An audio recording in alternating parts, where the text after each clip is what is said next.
What is Advent? Now, over the last several weeks, we've posted a few videos as a church, devotions, as we've discovered and explored different themes throughout Advent as we're leading up to Christmas. But what is Advent? Advent is a time where we are preparing for the coming of Christ. It is the Advent, the birth of our Lord Jesus Christ.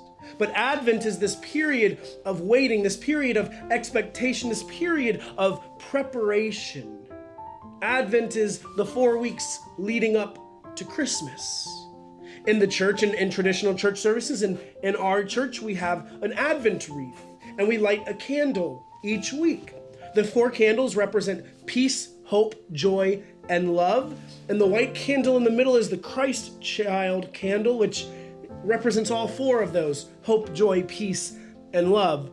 So each week of Advent, a different candle is lit, which represents a different one of those things: peace, hope, joy, and love.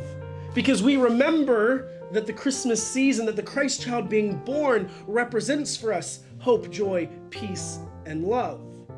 But the Christmas season and the whole Advent season, everything leading up until Christmas morning, is preparation for Christmas. Now, in the scriptures, we get several stories around the Christmas theme, around the Christmas morning, before the Christmas morning ever even happens. It tells us in Matthew's gospel that Magi from the east travel to Bethlehem. They travel first to Jerusalem because they see the star, and the star leads them to Jerusalem, and they say, "Where is the king to be born?" And then they travel from Jerusalem about 6 miles south to Bethlehem. Now, it was a long journey for the shepherds and for the Magi and for Mary and Joseph. For everyone in these stories, it was a long journey. So for these Magi coming from the east, coming from another country, there would have been a lot of preparation needed to be made so they had enough food and water and supplies to make the long journey to Jerusalem. Preparation to get gold, frankincense, and myrrh, to have their gifts prepared. There was a lot of preparation needed to get to that first Christmas night. Same for Mary and Joseph. In Luke's gospel, we read about how Mary and Joseph traveled from Nazareth of Galilee down to Bethlehem for a census. Now, Nazareth in Galilee is about 85 miles north of where Bethlehem is. So while Mary is pregnant, they would have had to travel 85 miles south. And if you've ever been there, I've been there before myself. Around Nazareth in Galilee, around the Sea of Galilee, there's a lot of green, a lot of lush life, a lot of plants because of the Sea of Galilee. But the further south you go, the closer to Jerusalem you get, and more out towards Bethlehem, you enter into the desert where there is nothing but sand. And so there's sand and hills and mountains, and this wilderness is very difficult to travel.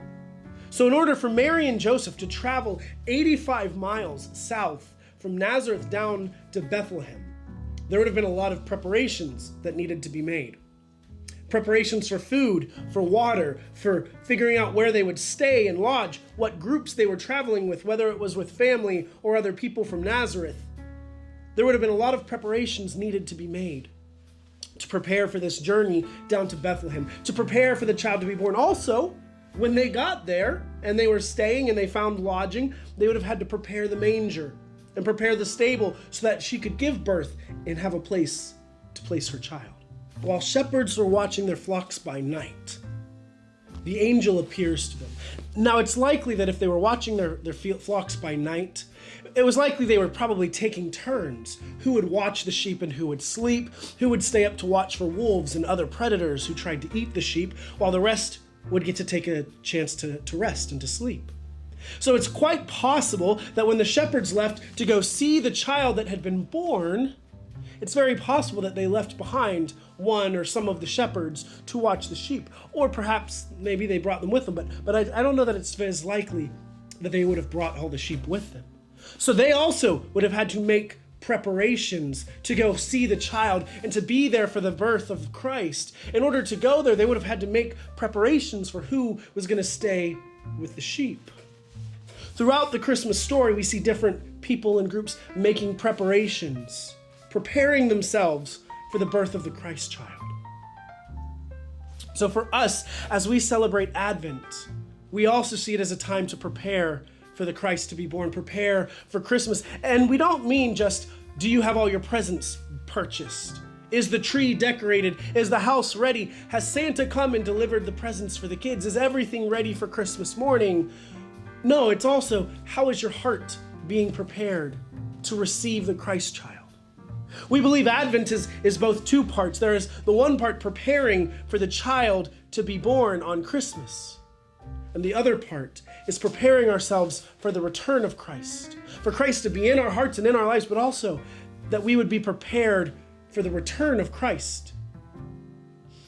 So Advent is a season, is a time for us to try to be equipping ourselves with peace, joy, hope, and love, so that we can be prepared for the Christ child to be born on Christmas. So as we prepare for our Christmas Eve service, and as we prepare for Christmas morning, and we prepare for the Christ child to be born, how are you prepared in your heart?